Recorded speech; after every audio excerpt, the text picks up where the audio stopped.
We're here today to hopefully provide some support for the community, for the members of St. Peter's and the members of Grace Church, and even for some of the people who are connected here to the Bridge, a Center for Hope and Healing. But our hope is that we would extend that out to the wider community, because our churches are really communities without walls, right? We're here to serve all of the people. So my name is Scott, and I'm the pastor here at St. Peter's Episcopal Church in Dartmouth, and I'm the executive director of the Bridge, a Center for Hope and Healing, which is our counseling center. And I'm really happy today to be joined by two wonderful people. Gina Resendiz is a psychotherapist here in our community, and she's on staff here at the Bridge, a Center for Hope and Healing. And we're also joined by the Reverend Chris Mark, who is the rector of Grace Church in New Bedford on County Street. So we welcome all of you to this conversation today. I just wanted to begin with a brief prayer reflection, very, very short, taken from the Gospel of John.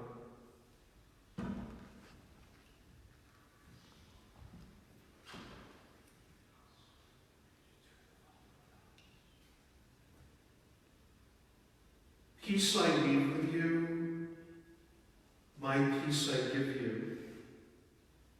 I do not give to you as the world gives. Do not let your hearts be troubled, and do not let them be afraid.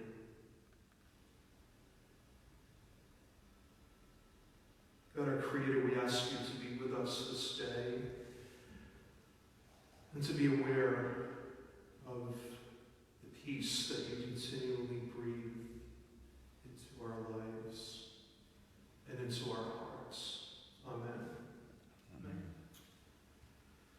So a couple of things we just want to mention before we begin our conversation today, that at the Bridge, our counseling center, we continue to be open, not for in-person counseling, but we are providing counseling and psychotherapy support through telehealth, and also through the telephone for those who may not have a laptop. But so many people are really responding well to that they can just be in their home, they can open up their laptop, and they can talk to a therapist. So if you need to talk to a therapist, we encourage you to give us a call at 508-997-0903, and we'll be able to schedule that appointment for you. None of us can do this alone. The other thing I want to mention is that we can't do this without you. So if you have questions or comments throughout this hour, if you could just write them in the comment section on our Facebook page, and that we'll try to respond to them as best we can throughout this time. So a couple of things that initiated us, I think, to come together. In whatever capacity we find ourselves, I think we have all witnessed the fact that people are hurting, and that people are in an incredible amount of stress, and that's important to acknowledge. It's important to name that. Just to answer that question, where is it hurting for me these days? What is hard about life as we now know it? And what is scary, right? Because I think if we admit it, there's a lot that we're going through that is both frightening and really difficult. So the thing that I've been thinking about lately is just what's going on within me these days, right? Where is it hard to be me? What's my spirit kind of emanating and giving forth to the world? And so I think for most of us, one of the challenges is kind of coming to that balance, right? Of the fear and the insecurity on one hand, and then having a spirit of trust, right? Am I leading with fear, or am I leading with love? Do I have a spirit of anxiety? And some spirit of anxiety I think is good, right? Because it means we're realists. Or are we putting forth the spirit of trust? Are we putting forth these days a spirit that is reaching out and caring for other people? Or are we like the toilet paper hoarders, where it's just all about me, and I'm just worrying about me first? So the question is, what's feeding us these days? What's feeding our heart? What's feeding our soul? I think it's an important question for us to at least throw out there. So any thoughts on that? So again, Gina Resendiz from The Bridge, a psychotherapist, and Reverend Chris Moore is joining us from Grace Episcopal Church in New Bedford. Hi, Scott. That really spoke to me, Scott. I think all the different feelings we're experiencing right now with this is really difficult.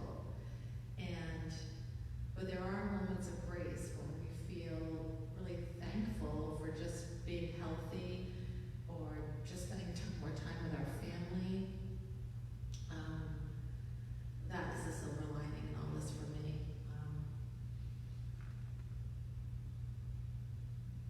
Sorry, I'm getting emotional.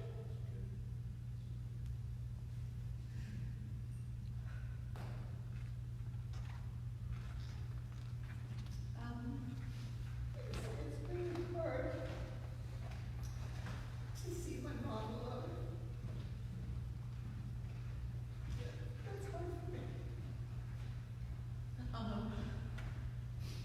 I feel really badly for the elderly who are really scared and scared for them. Particularly my mom, because she lives alone. So we're really trying to, sorry for my No, it's all tears, but this is, even as a therapist, this is difficult, and it's difficult to see people we love struggling with this. Thank you. So I think there's moments like this where I feel emotional and I feel badly. My heart goes out to people who not only are alone, but at risk or unhealthy. And there's moments where I feel really grateful that I'm healthy and that I'm spending so much time with my family. And so I feel like I have all these feelings throughout the day that come and go.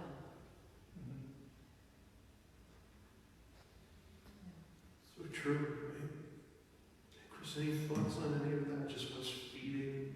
Yeah, actually, your tears, I think in a way, probably give comfort to a lot of people who are tuning in. I'm a crier. And that the pain and the sense of loss and the grief are things to be acknowledged, and that we really feel those. That we don't try to hide it or push it down. I mean, even yesterday's gospel, had what in some English translations, many English translations of that passage in John, is the shortest verse in the whole Bible. Not in the version we use, but most of them is just Jesus wept, which is a handy verse to use if someone asks you to recite a scripture passage. Jesus wept. But the point is that if Jesus wept at his sense of profound loss and grief, and not only his own pain, I think, but the pain that he was seeing with others, because these were his dear friends, I mean, we can weep. If Jesus wept, I mean, if Jesus is sobbing at the death of his friend and the pain of his friends and family over that death, and if Jesus can allow himself to experience those things and truly let those tears flow, we certainly can. I mean, we're no less human than Jesus. So I think part of it is acknowledge it's a roller coaster. We're on it. And there are going to be ebbs and flows, highs and lows, and let it be. I mean, let us experience those things. But what you also said is in the midst of that roller coaster that and sometimes this is a discipline. It's something we have to do intentionally, is acknowledge with gratitude that which we do have in the midst of what can feel like this swirling chaos. So allowing us to feel what we feel, the highs and the lows, pain and moments of joy, and then also to focus on gratitude at different points. Yeah, so thank you for that. That's so true too, because I think a lot of times what the reality is, as kind of the caregivers or the spiritual leaders or, the therapists, is that we feel that, okay, we have to be the tower of strength for other people, and yet the reality is we try to support other people, but we're on this journey right with you, right? And that's, I think, what unites us together in so many ways. Can I say something? Sure. I also want to say that we've never experienced a pandemic before. And so this is unique to all of us. And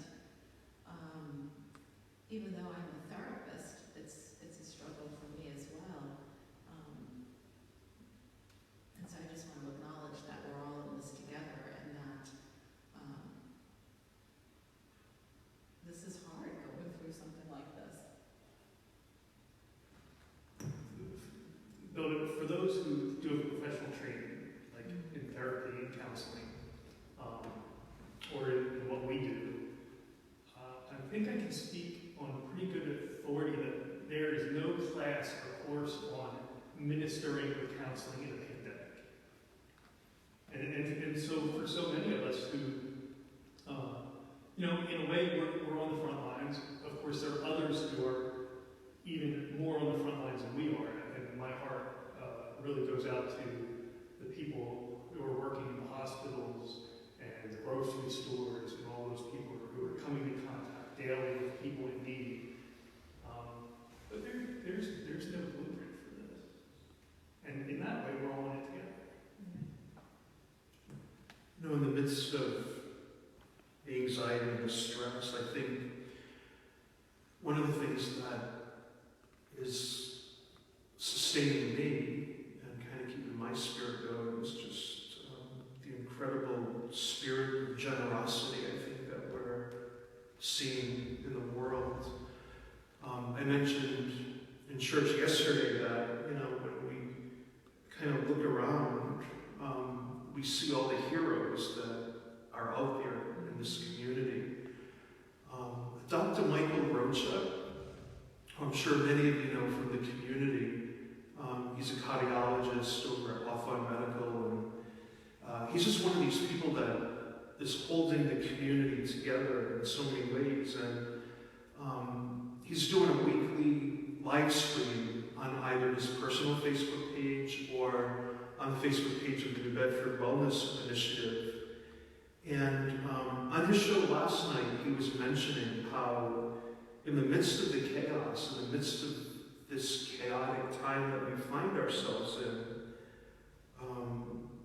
we're called to look outside of ourselves, right? Even if it's from our own living room. And both healthcare workers and doctors and nurses and first responders, all of these people, as Chris said, are on the front lines, right? putting their life at risk for other people, and those who are grocery store employees and people who are helping to feed hungry people and parents who are caring for children. They're all giving of themselves, I think, in a way that sometimes we don't. And that's pretty inspiring for me. And it's just a reminder that, people say, where is God in this? And for me, it's right there, right? Because where God is, love is. And where love is, God is. So when we're seeing just all this incredible love that's being shared in the midst of fear, in the midst of anxiety, in the midst of chaos, in the midst of destruction, that's what's filling my heart these days, right? That people know that we all somehow have the power within us to care for one another, however we can,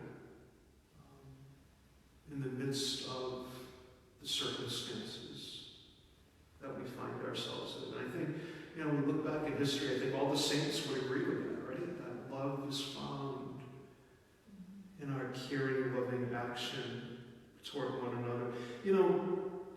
Mother Teresa of Calcutta would often say,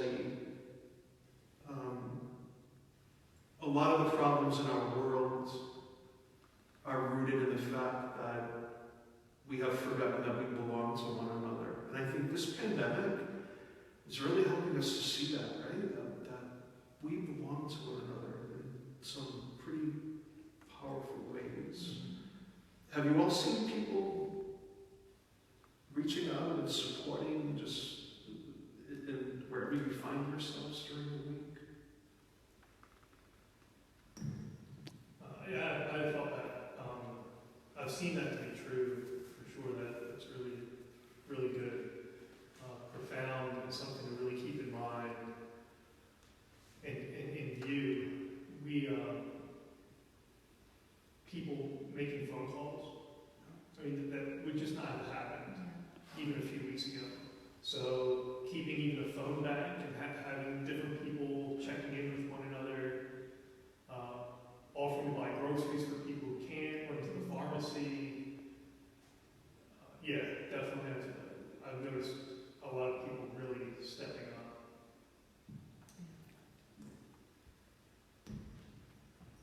I feel like people are finding different ways to connect, even though we can't be there physically for one another right now. So I've been having friends reach out to me that I haven't spoken to in a really long time. So that's been great. And my kids, I think, are connecting to family members in a way that they haven't before. Just trying to be helpful and helping out their grandparents in any way that they can. So that's been really nice to see. I'm also seeing people come together more as a family. And so what Scott was saying was, seeing people slow down and be together in a way that for me was super reminiscent of my childhood, because we didn't have cable TV, we didn't have internet, we didn't have all these things, and so people would spend time reading books or playing games or just talking to their family, and so that's been nice. That's been a nice thing to see with people and families. Taking the time to realize what's most important, I think, right? I mean, we live our life, for the most part, as like really type A personalities, always checking something off a calendar, also always listening to the phone, ringing or beeping or buzzing, controlled by calendars, controlled by agendas. And this is all inviting us, I think, to some degree, to slow down a little bit, right? I mean, is God somehow speaking to us in the midst of this? I believe God's always speaking, but the question is, are we listening, right? And just seeing families connect and spend time, like Gina said, doing those things that are most important is pretty edifying as well. You know, just that human connection is the most important thing. So we have a couple of questions. Some folks are not able to hear you, Gina, so you can put the mic up a little higher. So there was a question about our health insurance plans here. So again, for any health insurance questions, I would encourage you, if you could call our bridge number 508-997-0903. The reality is that even though we are a nonprofit organization, we still have to pay our counselors and our therapists. So we need to run both the telecounseling, the telehealth counseling, and the telephone counseling through people's insurances. If people don't have health insurance, we encourage you still to reach out, and we'll see what we can work out. We can potentially offer a self-pay rate that is a little bit lower for you. And the other question is, one of the things that we will often try to do, you can call me directly and ask for me directly, is there are many national hotlines that are set up to help people as well.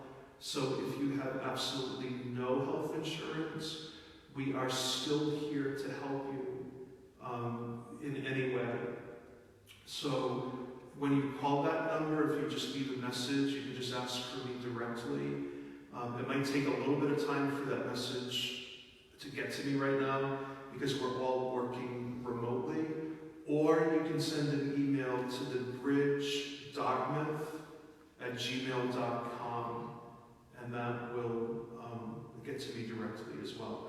So we don't want people to feel that the insurance situation is something that should be prohibited to getting people therapy. Please reach out to us, talk to us, and if we can help in any way, we will. Okay. I believe Optum Health is waiving copays, so I encourage people to call their insurance provider because you may not need to pay a copay during this crisis. And I also really want to encourage people to try telehealth. Last week was the first time that I used it, and it's working really well. It works almost as well as seeing somebody live. It's not the same, but the quality of therapy is the same. And you can do it out of the comfort of your own home, and it's really easy to use. So I really encourage people to call the bridge and just connect with somebody, even if you're not in crisis. I find that it's helpful to process. I didn't even realize I had all this pent-up emotion today until I listened to Scott. So reach out. Or just to talk to one another, right? I mean, it doesn't mean that you have to be going through intensive psychological distress, but sometimes we just need to talk, similar to spiritual direction, right? I mean, to have another person there to validate. We got a question for both of you. Can you say something about self-care, even as we care for others? So the question is coming from a therapist. And so if people who are watching are in a caregiving capacity, how do we care for ourselves in the midst of caring for others? That's a really good question. Thank you. That's a good question. That's a great question, because as a mom, you're kind of in this big caregiver part most of the time. So taking care of yourself can really get put on the wayside when you're taking care of other people. But one of the ways I have found helpful is to take a walk outside. So I know the weather the last 2 days hasn't been great, but just getting outside and getting some fresh air, and if it's sunny, getting some sunlight, saying hello to your neighbors, saying hello to people in your neighborhood, and just connecting that way, I think can make us all feel connected when we feel so isolated.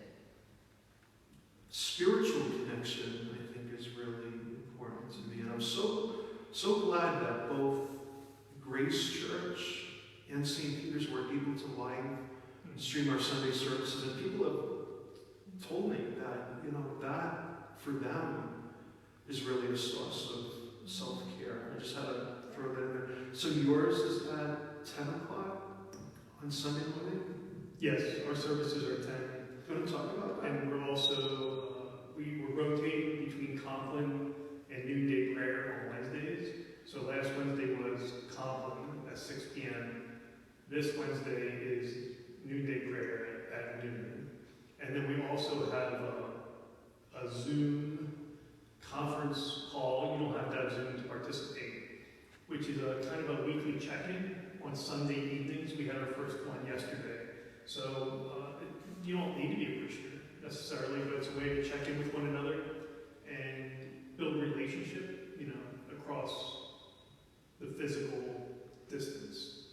And speaking of building relationships, one of the quotes that I have here from Martin Luther King is, when we find ourselves in chaos, we have a choice to embrace the chaos or to embrace community. And even some of the people who I've spoken to, they've said, even though we're not in place physically, to still be connected to community is so incredibly important. So check out our live streams on both of our Facebook pages, and you can even watch them later in the day and pray that way if you're not connected in person. Any other thoughts on self-care? Yeah, Or anything else? It's a really good question, and implicit in that question, I think, is this reality that this unique experience has, for some of us, slowed things down, right? I mean, people are working from their homes. That doesn't always slow things down. But people are not working, maybe hopefully still getting paid, but of course unemployment has skyrocketed. For many people, the pace of life has slowed because of this, for different reasons. For others, the pace has ramped up considerably. And I think some clergy often are in that group, where the pace has gotten even more frenetic. And so how do we care for ourselves while we're caring for others? How do we care for ourselves when it just seems like there are not enough hours in the day to do what we have been called to do? And one answer, and I need to hear this myself, is to put in times during the day when you intentionally stop. Yeah. And what doesn't get done is just not going to get done. And allow, and this is hard, I think, for us, allow a ball or two to drop. It's okay if a ball or two drops. Not everything can get done, and not everything necessarily needs to get done. We're in an extraordinary moment, obviously, and we need to go a little easier on ourselves during this time. And then, along with the intentional moments of stopping, I've found I am at my best when I stick to some kind of schedule, wake up and meditate, and I found that really can help center me.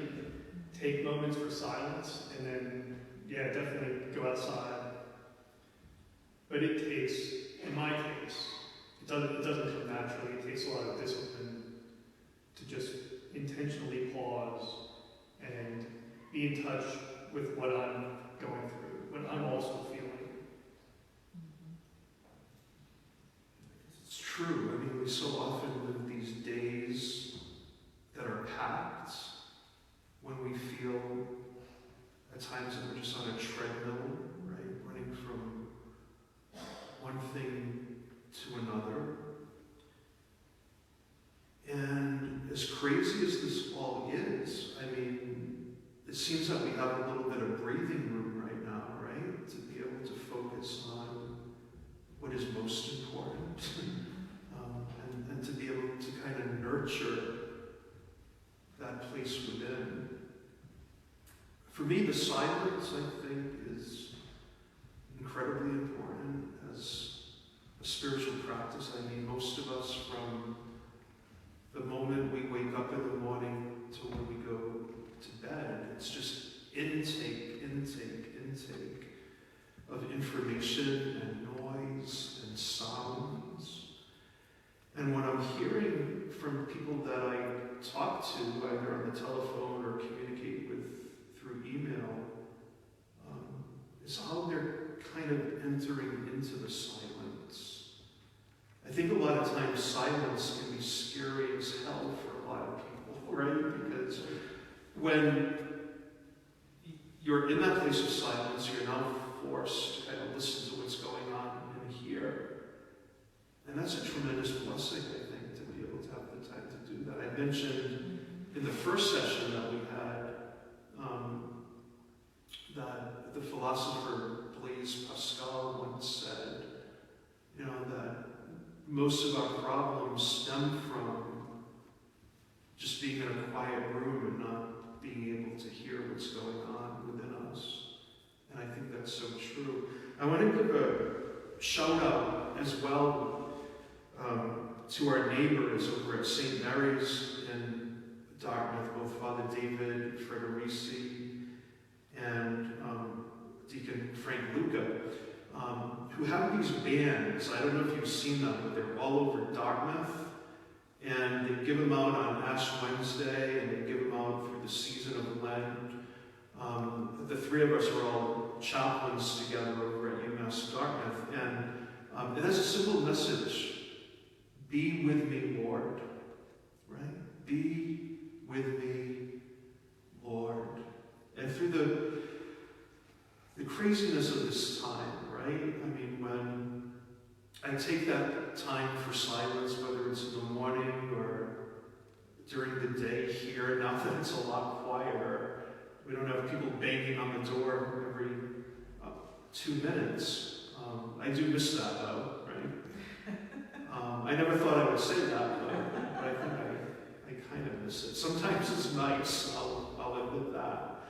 But, you know, it's often in those times of silence that I'll just happen to look at this wristband and have this message right in front of my face. Be with me, Lord. And it's almost like God saying to me, I am with you, right? And that's the only promise.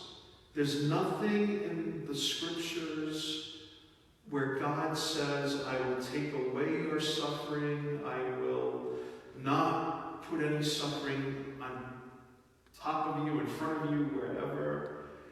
And while we know that God doesn't cause human suffering, I think it's so important for us to know that in the midst of this struggle, where is God? He's walking, or she is walking through it with us, upholding us. You know, that what's the famous poem there of, it's actually called Footprints, there you go.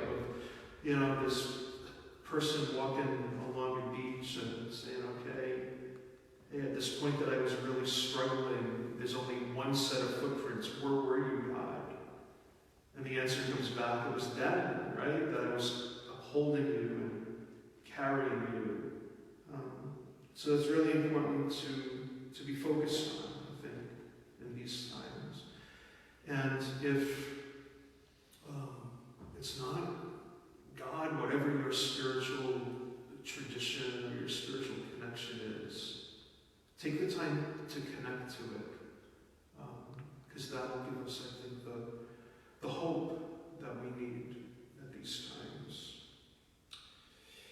So a shout out to our gathered people here. We can only do this with you, so if you have any questions, please send them in so that we can respond to them.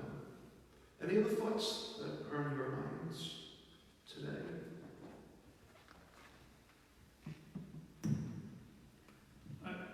Things that you both said have caused me to reflect. And I think about this. It's normal and natural, and we hear a lot about this, to say, well, hopefully things go back to normal soon, or when things go back to normal. And I found myself reflecting, I don't want things to go back to normal. This is this will pass, and I'll be glad when it does. Don't get me wrong. But what I mean is I don't want us to go back to just business as usual. That this is an incredible opportunity as well. Even in its pain, and its loss, and its grief, and its uncertainty, and all those things. The things that we've been talking about. It's an opportunity to revalue our relationships. I don't want to go back to the way I valued those relationships before this. For some of us, it's a time to revalue our faith communities and what they give us. I don't want that to go back to normal.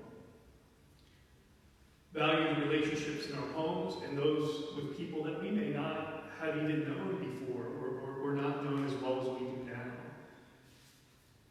It's a time to revalue our connection to the rest of God's creation. And this is an extraordinary moment to do that. So, and also I think reconnect with ourselves, which is what we're saying, and be able to sit in silence and be able to be in touch with what we're feeling, the good, the bad, and the ugly.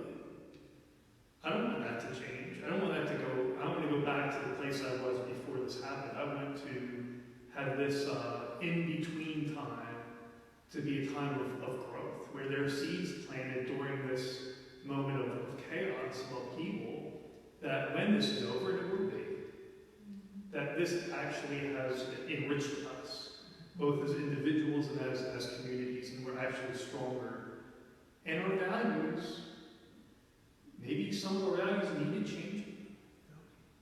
And this is the moment for that.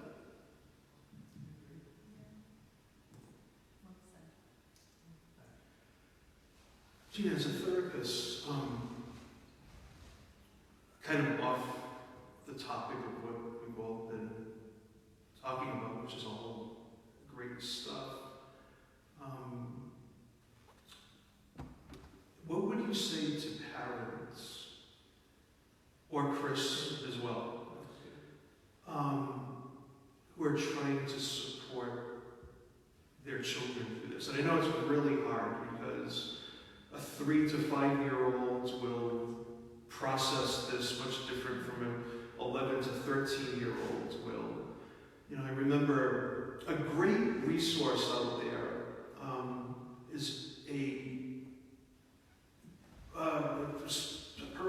probably published 10 years ago, but a book by Maria Trazi, who runs the Good Grief program at the Boston Medical Center in Boston. And it's just simply called Talking with Children About Grief.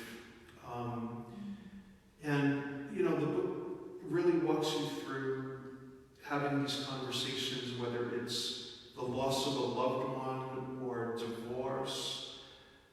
But what we're experiencing right now in this pandemic, from my perspective, is just a lot of grief and a lot of loss, right? Kids are struggling with the loss of their routine.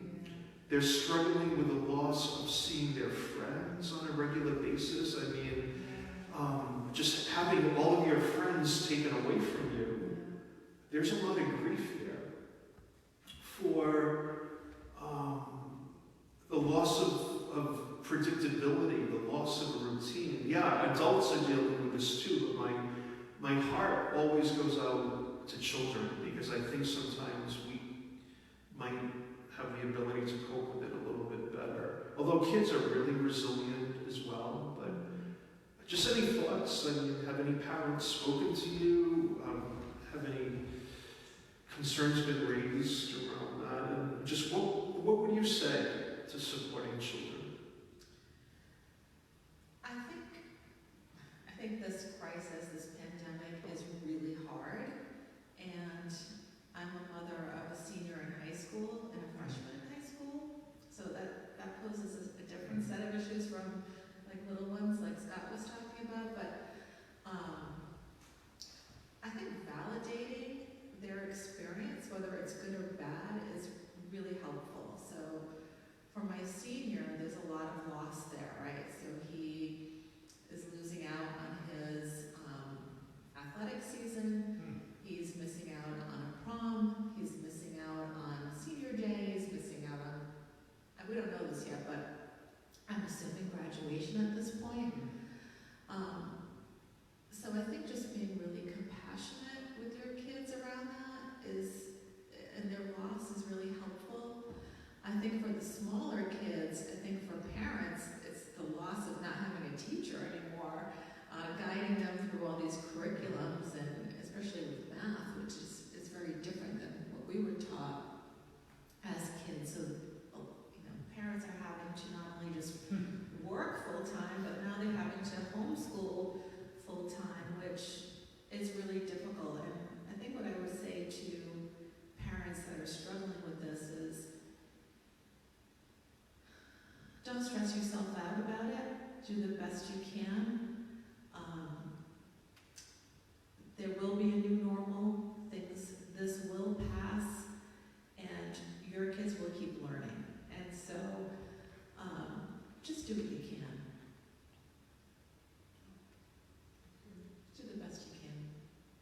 To be able to do those simple things, right? Like get outside and go for a walk, or get out and play basketball, right? I mean, kids need to care for themselves too, So I always say avoid some of the, continual computer use and telephone use and all of those things, and just like live and breathe and do all those things that are important to us as adults as well. Chris, any other thoughts on anything that I'm not thinking about?